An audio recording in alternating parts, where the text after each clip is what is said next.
Let's welcome SEO Samantha Wilson. Thank you, Miss Janet. And guess what? That was AI generated, you know. I just had to take advantage of it. But look at how creative it made me look, right? Anyhow, good morning, everyone. I'm so excited to be here with you in this space to share and to have a little bit of a dialogue on artificial intelligence in education, and then specifically in our role as technical officers. So this session is going to be split into two. We're gonna do some talk about some insights from a study, and then after that, we'll get into actual practical activities or practical applications for AI in your specific roles, okay? So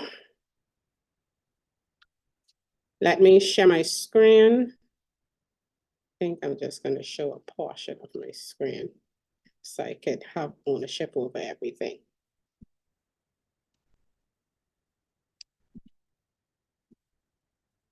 All right. Yes. So we're talking about artificial intelligence for technical officers. Now, generative AI, you know, that's really the big thing. There are two types of AI. You have predictive AI and then generative AI, sometimes called Gen AI. You'll see that a lot. That is changing the way that we as a society create, solve problems, learn, and communicate. And it's an inflection point that affects every industry. And in education, this technology can have a transformational impact. AI can enable personalized learning. It can free up time for educators and help to address issues of equity and accessibility. It can also improve operational efficiency, bringing much needed support to overburdened administrators and technical teams. But tapping into these advantages requires navigating both long-standing and new challenges in the educational field. I think sometimes when we look at technology, we start to find the problems with the technology, but if we do a deep dive, we'll find out that some of these problems really exist outside of the technology prior to the technology even being implemented. So when we talk about long-standing challenges in education, so therefore, the importance of responsible AI, trust, transparency are amplified when it comes to giving students quality learning experiences and providing them with the skills they'll need in a rapidly changing future. And guess what, y'all? The truth is this: globally, everywhere, we're just beginning to understand the future of AI in education. This is evolving as we speak. All right. So just to get an understanding, while I have some data from outside sources, international, from some other regions, I want to find out from you, what is it that you know and you think about AI? So a link will be dropped in the chat. It's a survey, and we're going to take a few minutes because I want you to do it. All right.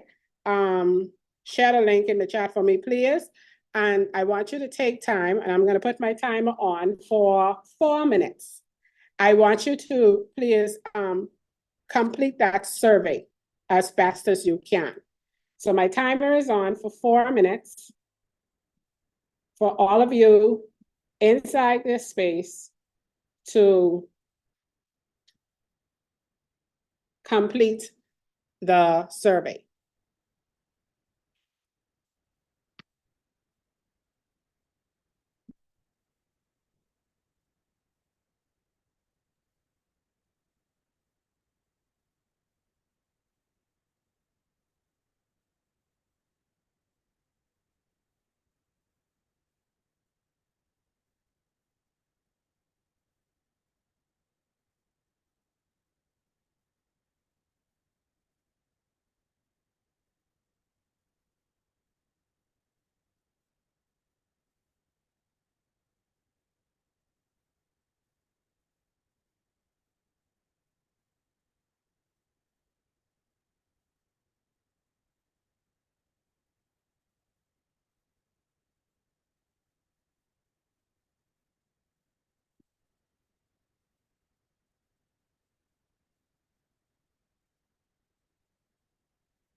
About a minute and a half left.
All right, so that's our 4 minutes. Now, if you still need more time for the survey, that is fine. You can continue to complete it as we go through the remainder of the presentation. And for those of you who just joining, we're going to post that link again to the survey to get your understanding of AI and its use in education and even in your work. So we're going to post that link again for those of you just joining after the link was posted. So please feel free to fill that out. So Microsoft recently released a report, a special report on AI and education. And I thought that this was a good report to, well, some of the insights coming out of it. Some of the insights coming out of it are very interesting, and I wanted to share because, there are a lot of ideas and thoughts. Some things are true, some things are myths when it comes to AI and what the way that it is being used. And I thought that this was good to share. So one of the things that they found, or one of the findings coming out of the study, and the study was conducted with educators, students, and education leaders. All right.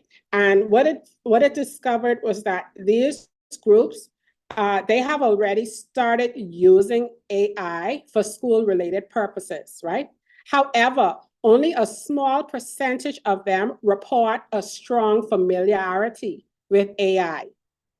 So in other words, their use of AI outpaces their understanding of AI. So think about it, because that was one of those questions that you had to answer to inside your in the survey, right? And then this holds true for all groups. So this disconnect, therefore, points to an urgent need to increase AI literacy and AI integration in strategic priorities, standards, policies, and even professional development. Another finding, they asked the question, how is AI being used in education today? So some use cases. So when we look at leaders, how are leaders using AI mostly? The majority of them, 37%, is to improve efficiency and operational and administrative processes.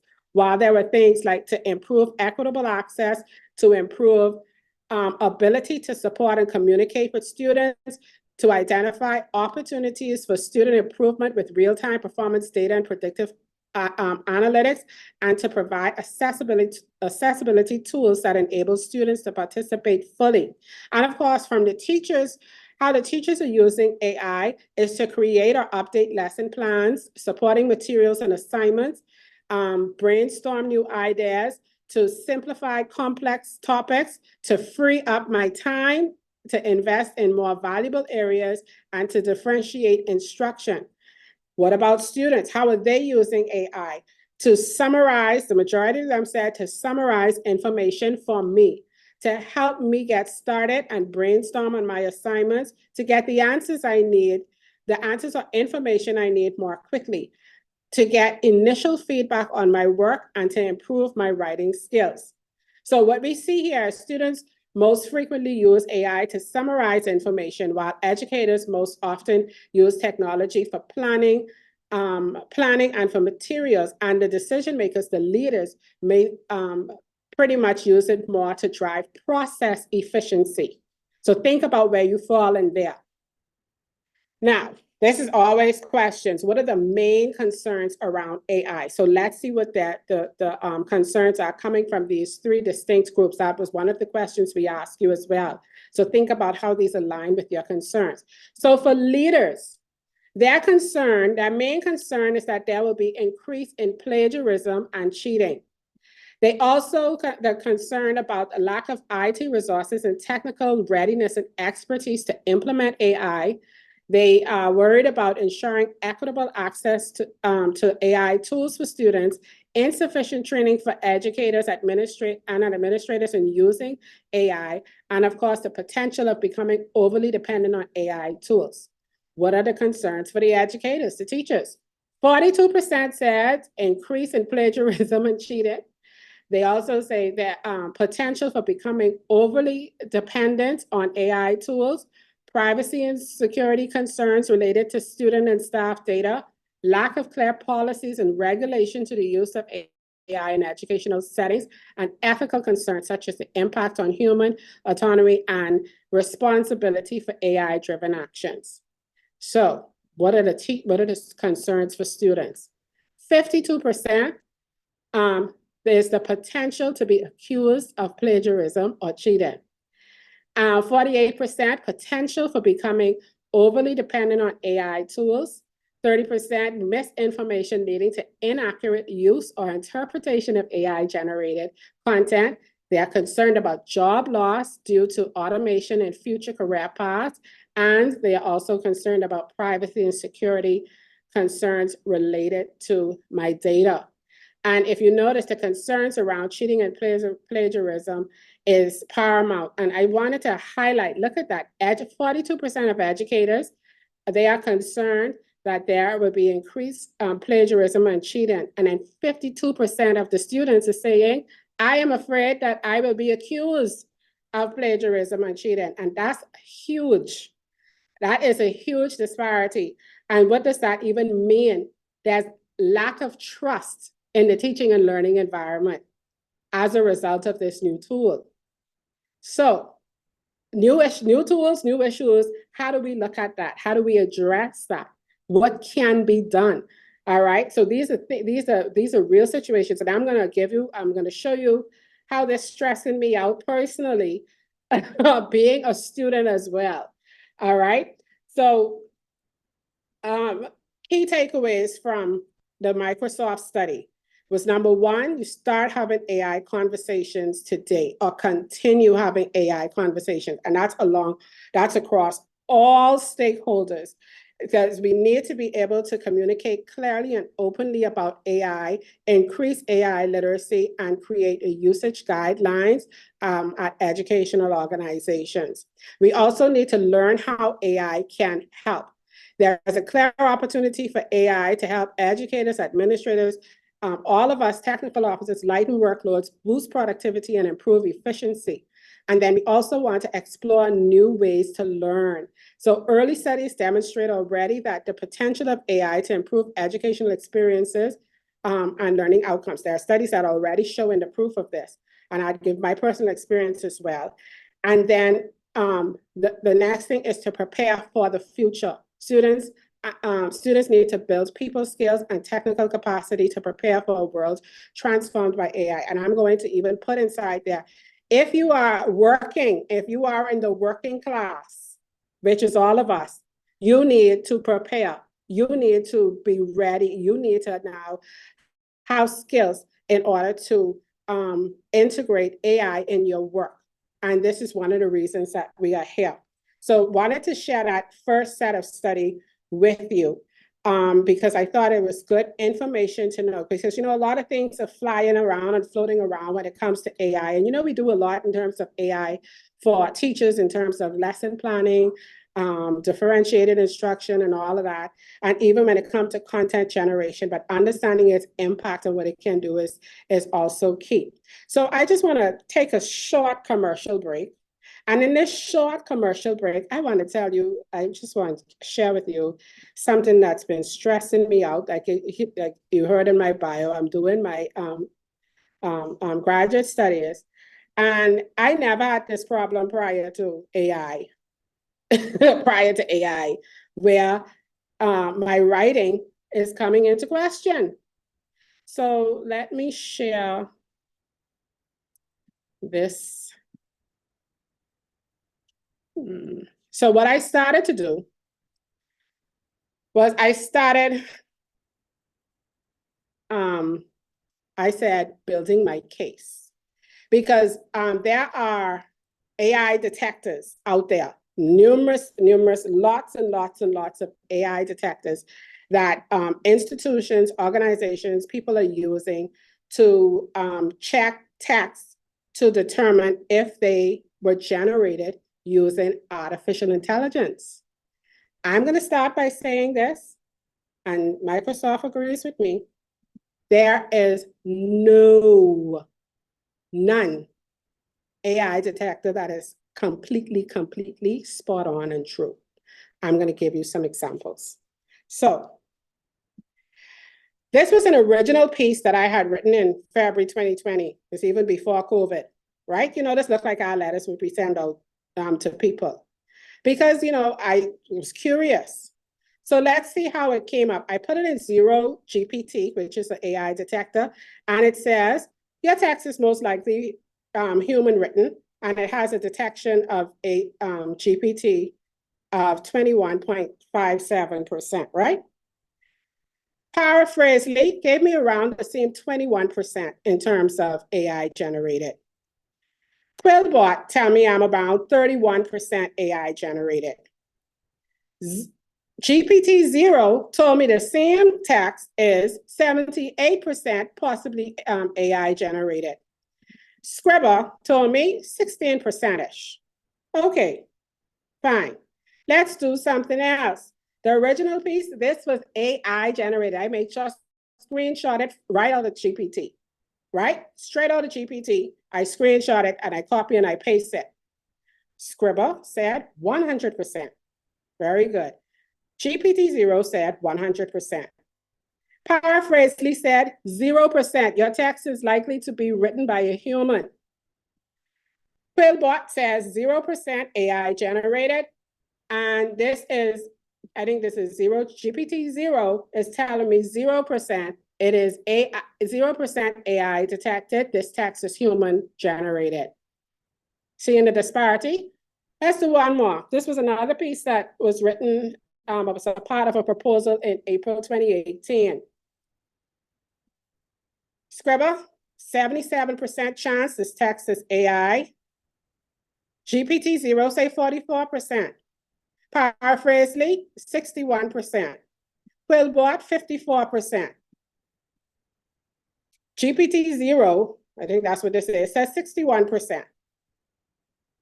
What do you notice in here? So I tell you, this is stressing me out. So I saw someone say, try this text. I went to the good old King James Version of the Genesis 1 verse 1, where the Lord said that it was good. Let's push that through GPT, see what they can say. Quillbot says 65% AI generated. I wouldn't mind if they tell me plagiarized, but paraphrasely, 97% AI generated. GPT-0, 18% probability AI generated. Scribble tell me 73% AI generated. Writer told me 70% human generated content, because this particular platform does it the other way around. Winston says 25%. And I didn't make this big, the 25% is Wilson was down there. This other small one in front here with the black, that was actually from writer.ai, I think. And you'll see to the bottom where you have all of the warning, your content is detected as written by AI. Originality.ai says 100% AI detected. What are your thoughts? What do you think about AI detection tools? And you know the scary part? Us in university, we uploading our papers, turn it in, users authenticate, and then they come back and they tell us that your work is AI generated. And let me tell you what the AI generation detectors look for, what they flag. They flag text that has no grammatical or mechanic errors, no grammar or no mechanical errors.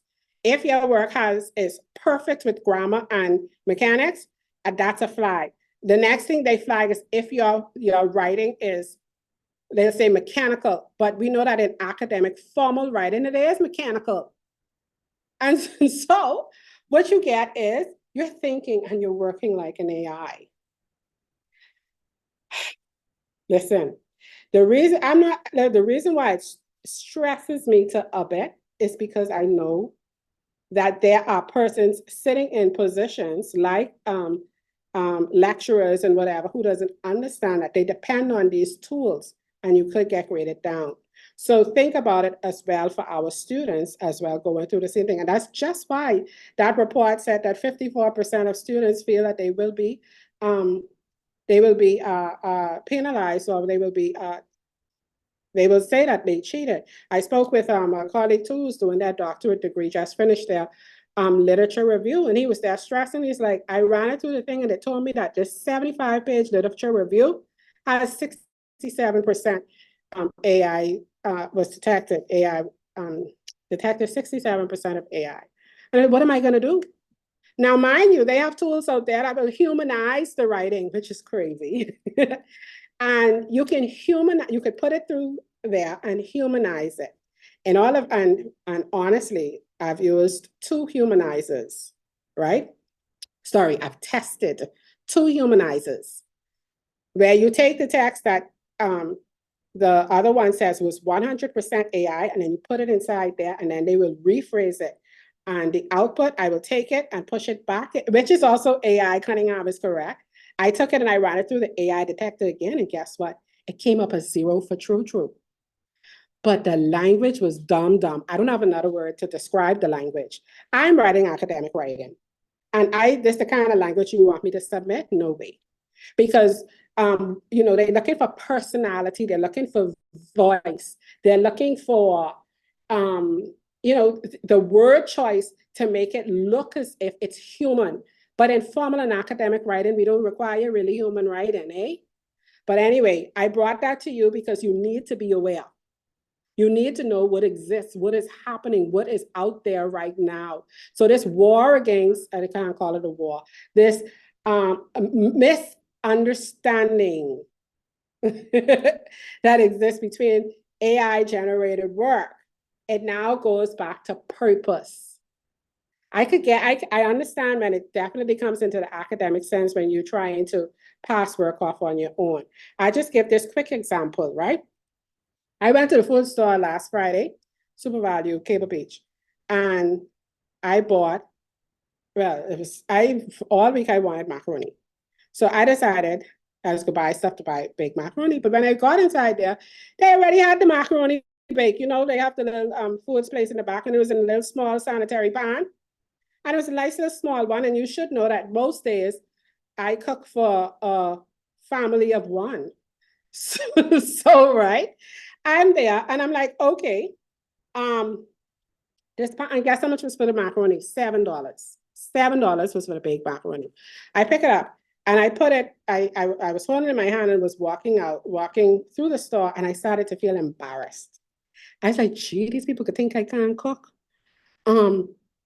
When you carrying this pan of macaroni out there? And then I had to have a conversation with myself while I was on the checkout line. Say, okay, Sam, you wanted macaroni, right? Yes. If you had purchased the ingredients for this macaroni, it wasn't going to be $7, right? True. What are the next benefits? It's ready now. True. What's the next benefit? No cleanup. So am I wrong for purchasing a pre-made macaroni? I don't think so. Now you want to know why, we talk about ethics in AI. You want to know what ethics come in? When I was supposed to bring macaroni for the church potluck, and then when I reach home with the super value macaroni, I take it out of that sanitary pan and I put it in my nice glass Pyrex dish. And I cover it up with foil paper. And then I carry it and I say, yeah, I baked this child. I was up all night with this last night. When nobody even asked us that. But that's where, and that's how I like to think about it in terms of AI use. So is there a problem using it? It depends on the situation. And in most cases for us as technical officers, the work that we do, it ain't that serious, right? So that was the commercial. Now, let's get back to AI in terms of AI and how you, because remember we acknowledge that as the working class in 2024, we need to have a certain level of AI competence and know how to integrate AI in our work. All right.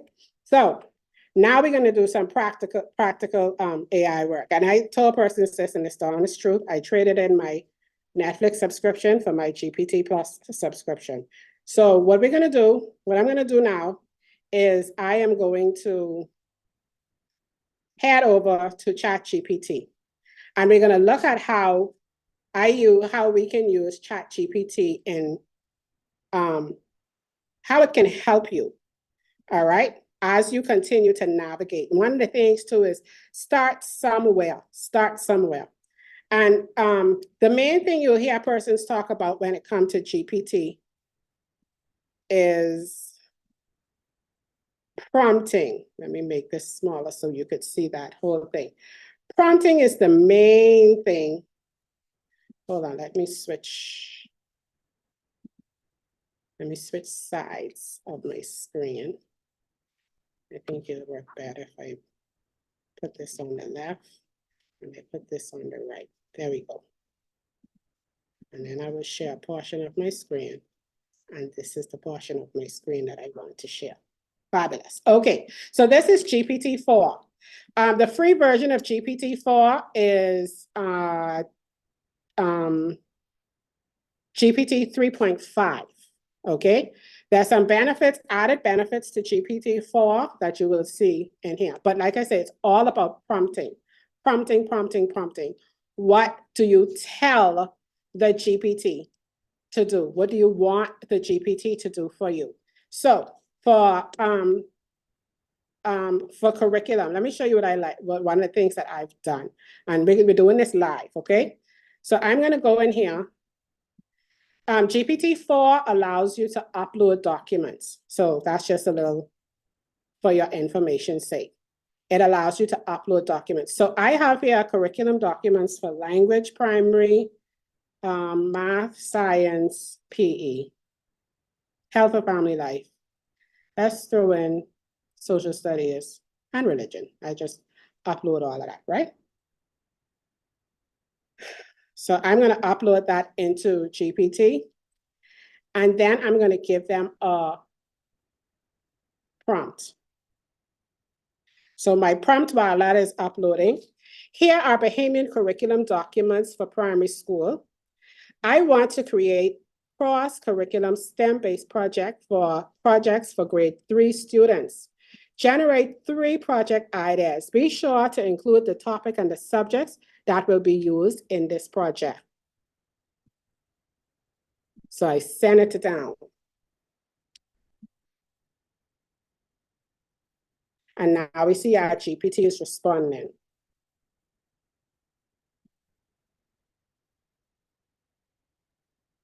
So far we have a weather stations project because, we're talking a lot about real life experiences and taking the skills and letting students apply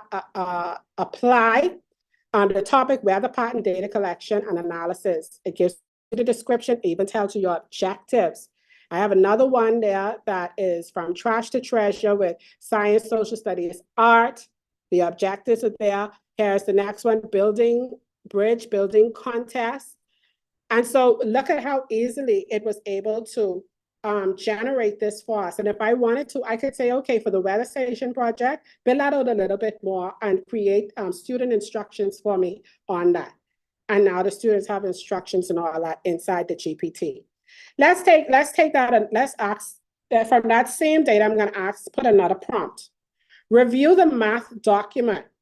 Based on international standards, are there any gaps in knowledge and skills for first grade students?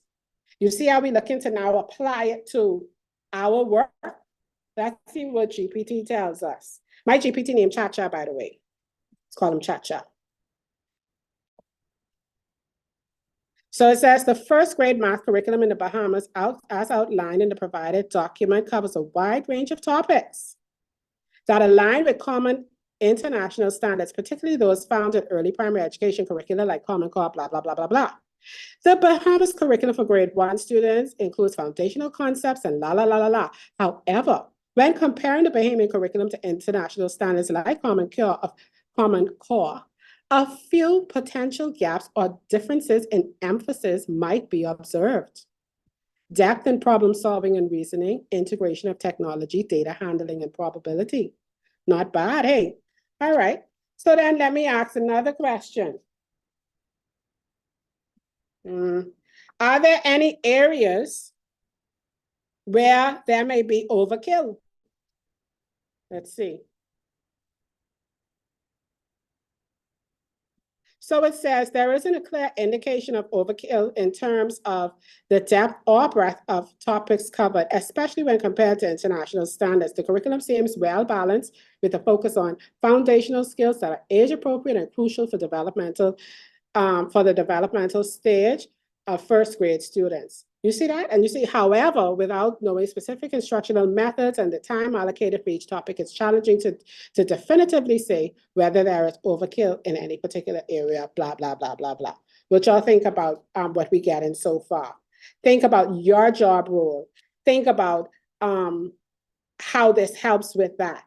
So let's take it a little bit further. Still on talking about curriculum evaluation, curriculum work, even though I know all of you are on curriculum, but we're going to go to some other things soon. So using the language document provided, provide some examples of problem-based learning activities to strengthen written composition and state the grade level and skills for each. Because, you know, we talk about problem-based learning, skill-based learning. What do we start with? And the AI can help us in generating that information. And I like to call it my thought partner. You don't have to take it word for word, but it really gives you a good jumping, the jumping block, or you know what I mean, a stepping stone or a launch pad for you to now go in and delve in there. And we see here some problem-based activities where students can now, where we could see application in real world situations, building a storybook, creating a community newsletter. It's telling us the skills that are being assessed or applied during this particular activity. And I could have gone further and said, okay, for the grade 2 project, provide a rubric for me to assess this project. And they will do that and align it up quite nicely. Now, that was that, right? Now, I'm going to ask the GPT, what about skill-based activities for the same subject? And you hear they talk about when it comes to AI, natural language processing. You hear that even the way that I speak to the AI is natural processing, language processing in a natural kind of way, almost like if you're texting a friend. That's that kind of way. So we see the skills, sentence structure and syntax. Here is the activity, here is the assessment. So honestly, we have a lot through this technology that can help us to target instruction, help us to target specific skills, help us to be more transformational, not just in teaching in the classroom, but also in the way that we present curricula. All right. Now, one last thing I wanted to share, under curriculum, that is, we got plenty more to go, not plenty more, promise. This is another one. Generate a Bloom's taxonomy for students learning multiplication facts. And I mean, to me, it's just amazing. So here we have at the remembering level, the activities at the understanding level. Coming on up is the applying level. And then now we have the analyzing. Now we also can go on to evaluating. So even when we're developing our curriculum and we consider, are we going straight across the Blooms from the lower order thinking skills to the higher order, hot to lot, to the higher, lot to hot, to the higher order thinking skills. We want teachers to do that. We do. But sometimes we also need to ensure that we're also looking at these, incorporating them in our documents. And now with this beautiful thought partner available to us, it's just so much easier. Now, let me ask a question. If you were to take this right here, copy paste that inside your curriculum, is that, will we be cheating? That's a rhetorical question, by the way. Now, let's talk about professional development and coaching, because we know that that's another part of our role, right? You have those who deal with curriculum, but then we also have there's professional development. So I'm saying I'd like for you to create a professional development workshop for teachers of lower primary on designing and assessing problem-based and skill-based tasks. So we just learned about, because in every workshop, I want to talk about skill-based and project-based learning. They already told us what we can do. Now give me a workshop outline, a plan, a workshop for me on how I could address this. And look at that. It's creating the content there for you. And it's guiding you, helping you. You're gonna, like some people say, chew the meat and spit out the bones, because they're gonna go all out with this. And then you could refine it even more. So when you think about specific areas where you know that there are gaps in knowledge and skills in terms of teacher capacity, some of us, we are clueless too how to help them. Hey, we don't know. And so what we can do, we can go to the GPT and let them pull that for us, and then we can modify it to suit our particular context. But ain't that incredible? Ain't that really, really good? So let's continue. My GPT is still going. From this, I want to ask now, for the workshop created earlier, create an end of workshop assessment, because, I want to know if my teachers understand what was done in the workshop. This is not a workshop evaluation, how good it was. I want to know in terms of their knowledge and understanding. And here they provided me with some questions. I want to know about their application and their reflection. And now this data becomes a little bit more meaningful to you, coming back to you in terms of feedback on the sessions that you would have conducted. And he's still going, giving us questions. And what is it doing? Providing us with so many different options that we can choose and use, even right down to assessment delivery. Goodness.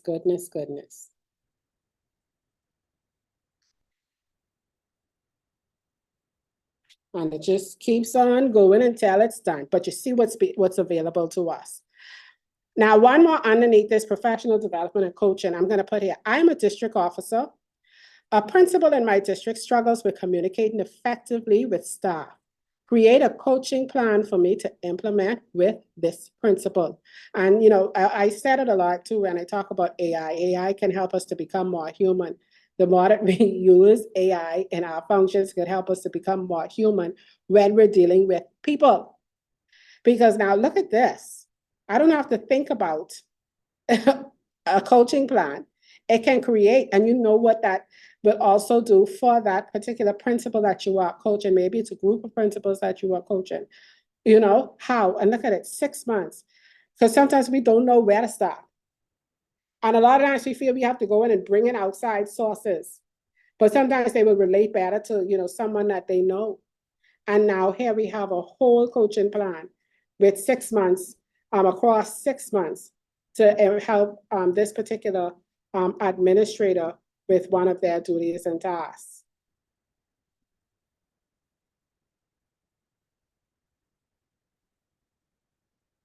I mean, it just full right out, full right out. Conduct workshops on role-playing and scenarios, deliverables at the, with the deliverables at the end of the day, real-world application. It's just really, really, really good.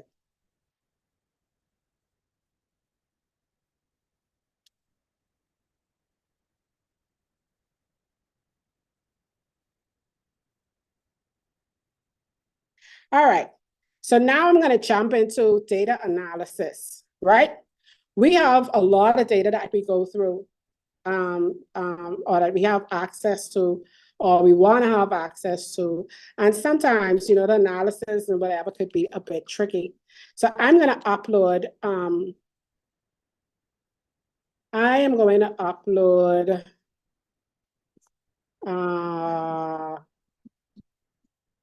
I'm going to upload a document, a spreadsheet that is, let me see what is. This one, student enrollment. I have downloaded this from EMIS. It's just a student enrollment sheet, right? Your student enrollment report. If you, most of you who have access to EMIS, you will have the access to the reports module. And let me just show you what that report looks like, what it looks like. So you could be familiar, you could understand GPT work. This report right here.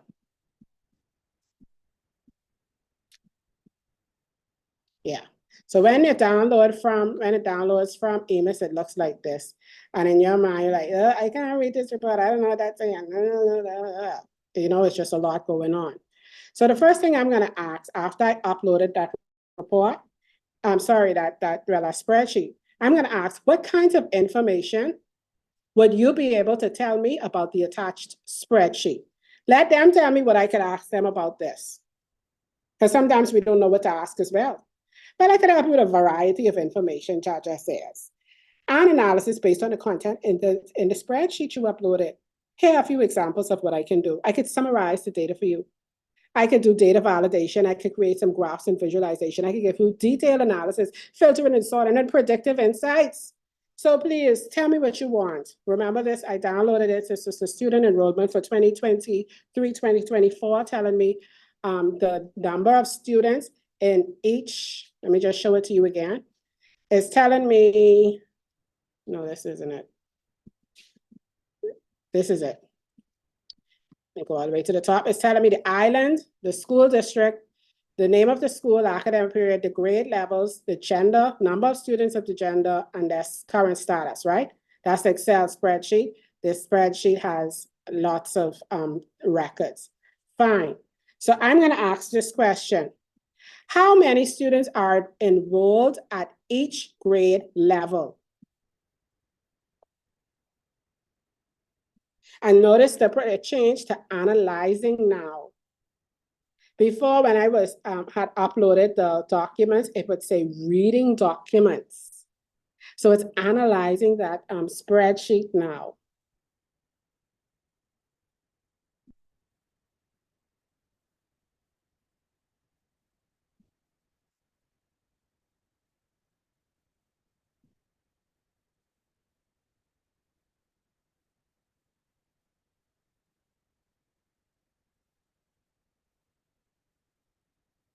So tell us that the data set includes column, la, la, la, la, la. Now let's calculate this. It say aggregate the data by the education grade. That's the next thing I love about GPT. Let me read this in full. The data set column, the data set includes columns that categorize students by island, school district, name of school, academic period, education grade, gender, number of students, and student status. To determine the number of students enrolled at each grade level, I'll aggregate the data by the education grade column and the sum of number of students for each grade. Now let's calculate this. So even if you wanted to know, well, where they get this number from, now we can see.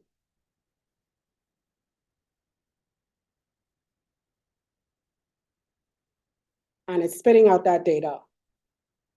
And look at that, we got 1 to 12. Additionally, there are various special education and vocational categories listed with smaller number of students enrolled in each.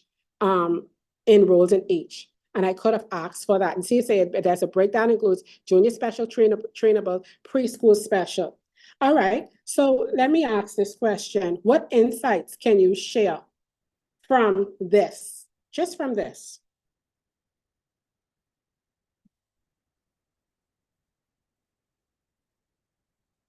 From the enrollment data for 2023-2024, what we notice is a consistent enrollment in elementary grades.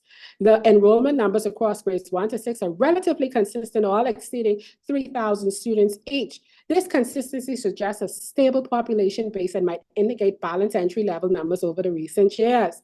But there's a decrease in upper grades. There is a noticeable decline in enrollment numbers from grade 7 onwards, with a further drop in grade 12. This could suggest several factors, such as a higher dropout rate in senior years, transfers to other educational institutions, or less entry into the system in past years compared to the present. This trend could prompt a deeper analysis into retention strategies and student engagement at a higher level. You see the kind of rich, like Miss Stark, the 80s, so it's a rich data.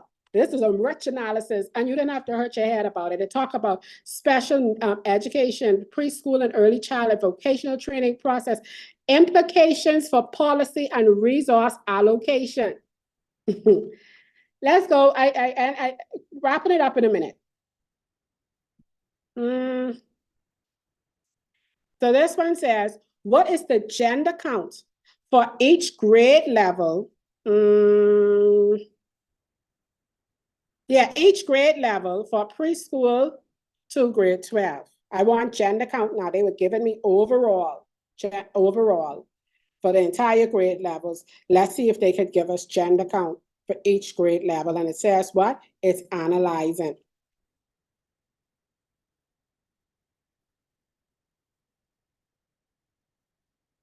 Here is the gender count for each grade level from preschool to grade 12. Why might this be important to you? I don't know, based on your job role, you may have a reason to use it. I know research and planning definitely does. When we look at too, when we consider, you know, there's a lot talking about gender equality and what girls and boys have access to. We focus a lot on our boys because, we focus on boys a lot because their performance seems to be lower than girls, but access is across the board. Kind of universal access. So we have this data here. And by the way, like I say, this particular spreadsheet, it was generated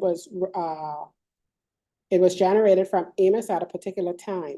So whatever was in Amos is on that report, and that's what's inside here. Now let me get fancy. So they gave us that information. So I'm going to say, show the male-female count for grades 10 to 12 on a comparison graph. Let's run out just a tad bit more. Y'all hear what I asked for? Show the male-female count for grades 10 to 12 on a comparison graph.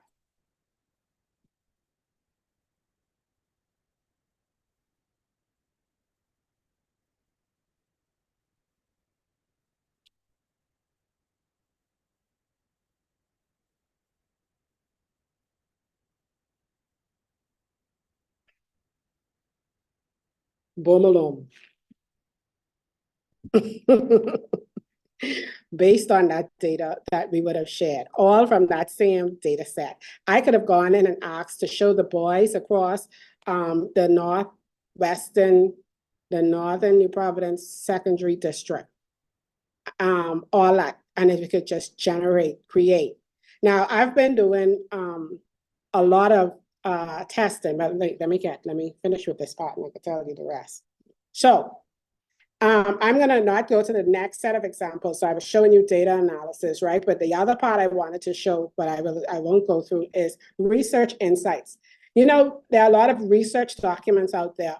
You know, you could pull up, but who has the time to read any research papers, these long dissertations and stuff? You can upload, especially if you find something on, let's say, math strategies to help students in math or whatever area it is, and you have the document, you could upload that here and say, tell ChatGPT to summarize the findings in the simplest language, just like that, simplest language of this document. And then it will read the document and then spit the output out to you. And then you could start asking. So I did an example. There was one that I done on strategies. There was a research done on strategies that help my students with math skills. And they talked about active learning strategies. That was some of the insights that was the output. So then I said, okay, talk more about this active learning strategy. What is this all about? And they go on the down time about active learning strategies.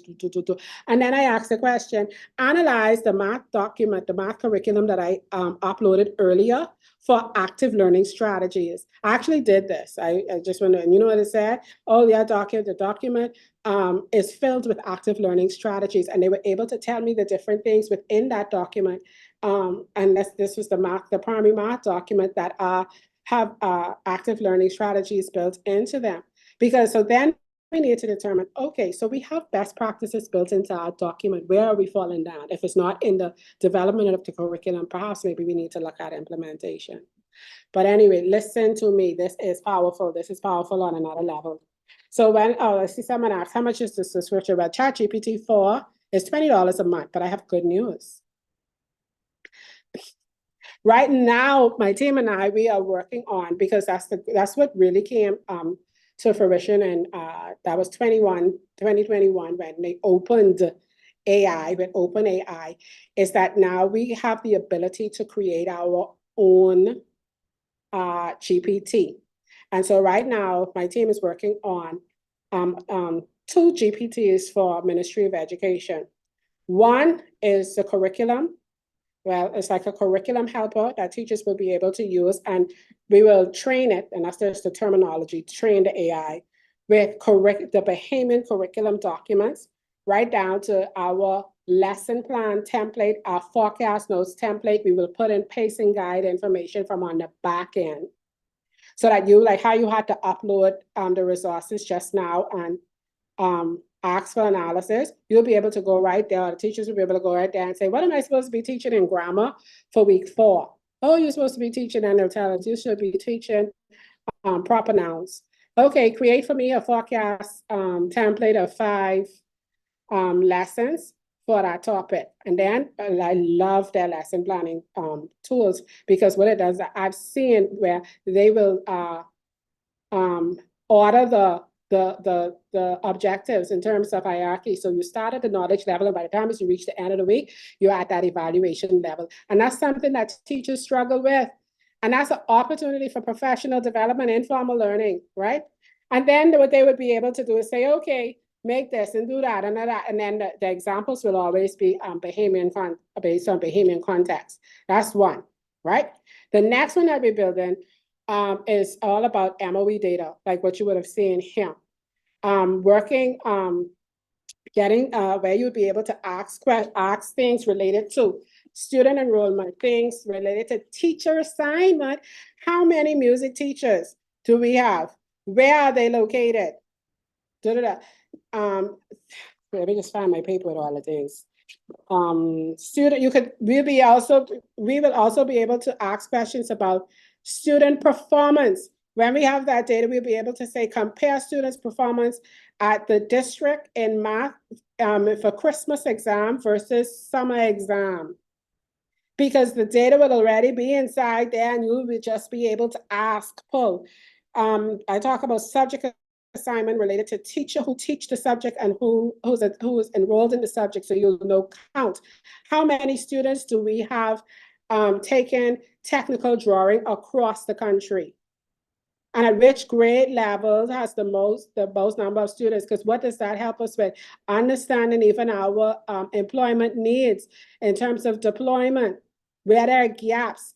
In our testing, I was able to ask, which islands do not have this particular subject?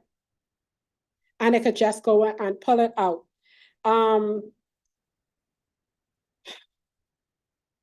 When it comes to the demographics, all of that, you'll be able to pull out. Now, this is, like I say, work in progress. The main thing, or the hardest thing with actually doing this in terms of us doing the work on the back end, so all you have to do is ask the questions, is the data, first of all, data collection, and then the data cleaning. And that's what's taken us the longest. because, be honest, we just finished cleaning the data for subject assignments that tell us which teachers teach which subjects at which grade level. Because the way, like I say, it pulls it from Amos, and so, like at schools, what they will do, let's just say a subject like art, they would have 4 teachers attached to one class for art. That's not necessarily the art teacher. Some of them also have the administrators attached to classes for it, but when the data is pulled, it can only read what's there. And so trying to disaggregate and pull it out, some things I still will not know. At the primary level, they would put the generalist teacher name on the family islands for the specialist subjects. But when I run the report to find out, I asked the question, how many music teachers do we have on the family island? It will show up as plenty, because that's what's in the data. So then it goes back to, let's go back to our data source. How can we get that? So that's just one set of information. Right down to, anyway, you get the point, cleaning data. Reports that we could get from testing and evaluation has to be in its raw format. When you upload them, they can't have any formatting like bold and white font and all of that. It has to be raw CSV. So I find myself I got some reports from research and planning, actually, but Welshcombe, and they had the spreadsheet was pretty, all kind of colors and filters and all of that, and I had to go and remove all of those things so that the AI could kind of read that. And then part of the training is testing to see if the data is actually correct. When I ask a question, or I start with a small data set, when I ask a question, I got to go back to the data set to see if that's true. Because you just can't trust what just come out, and then align and then just giving it more and more and more. And that's the training process for the AI. And so we're hoping to have something ready to put in your hands for piloting shortly after summer. And you wouldn't have to pay to use it, because then we're just going to have a small group of persons, especially the technical officers, who would be able to verify whether this is true or false in certain areas. And so we're working towards that. But you see how this tool, and that's just 2 tools like for Ministry of Education specific content. Now, outside of that, you have the world at your fingertips with GPT in terms of how it can support your work. So in closing, where do we go from here? Where do we go from here? I'm just going to jump right back to Microsoft's report, because I thought that this is a good place that we could end in terms of understanding even our perception and what we need to think about when it comes to AI use. Prepare for the future. And they talk about just how the future of education is evolving, so are the career skills students need in AI-powered work. The ability to work effectively, and this is right here, the ability to work effectively and iteratively with AI using natural language will be essential for every employee. We focus on the students and talk about what they need to know, but we in it now.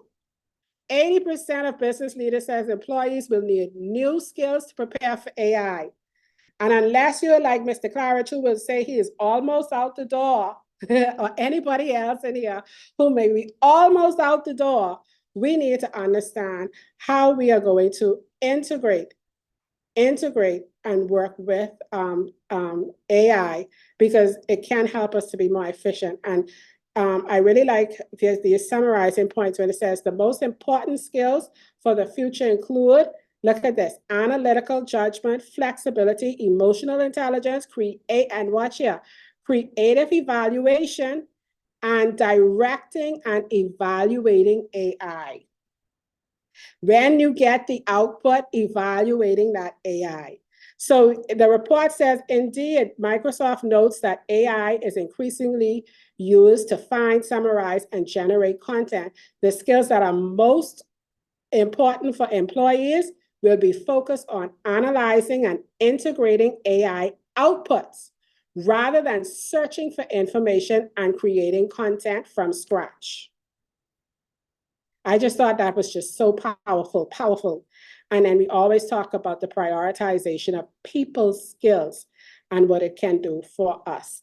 So With that, I hope that you were inspired to explore GPT a little bit more in your role and in your function, and that you are empowered through these tools that I would have shared with you, especially the GPT, which is Chat GPT, even though there are other tools out there. And try to, put your ears on the ground when it comes to things related to AI, because we think when we hear AI in education, it only has implications for students, but it has implications for our system on the whole. So you want to be kept abreast of it. You want to be in the know, and you want to know how to use it. That's it. You want to be GPT ready. And so our innovation unit, we have a Viva page that we post content to, Microsoft Viva page. I will encourage you to follow. I will take we take note of everyone inside the session and, add you to it so that, because often we share things about, insights on, well, various types of technology integration is for anybody, not just for teachers. But, we're going to be looking a lot at AI and how artificial intelligence can help us to be more efficient, more productive, as well as to help to get greater outcomes. So thank you very much for your time.